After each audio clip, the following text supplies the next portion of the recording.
My 6-year-old son has really been struggling with big emotions this summer, and we are getting professional help for him. But in the meantime, astrology has given us both another way to understand what's going on. Let me explain. This is his chart. You can see he is a Leo sun, Leo rising. His Mars is in Leo. His Venus is in Leo.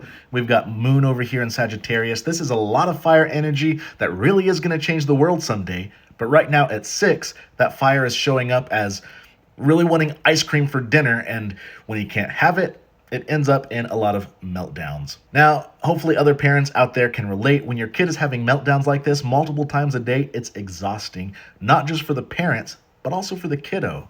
So astrology has really helped us to zoom out in these moments and give us a little bit of perspective. It's reminded me that, hey, what I'm seeing here is raw fire energy, not a bad kid. And my job is to guide him, to help him learn to channel that energy.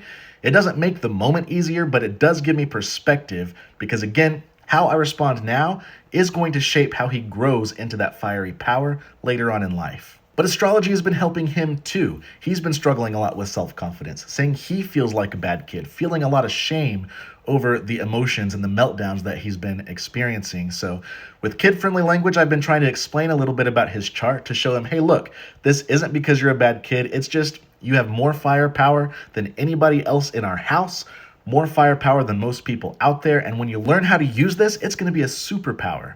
Now, again, I mentioned in my last video that astrology is like an external scaffolding for self-reflection. And this is exactly what I mean. Our brains are very defensive. If we look at ourselves and start trying to determine what's going on in our own minds, it's hard for us to be biased and to really take a look at what's going on because our brains go into self-defense mode. We've got to protect ourselves. But if we can separate it outside of ourselves, get it out of our brain and into the sky, something external, then we can look at it and say, okay, what's going on with these planets? What's the energies here? It's a way to take the shame out of it. It's not an excuse, but it has been a really helpful framework for my son to understand himself a little bit better. And I think it can be helpful for all of us as well.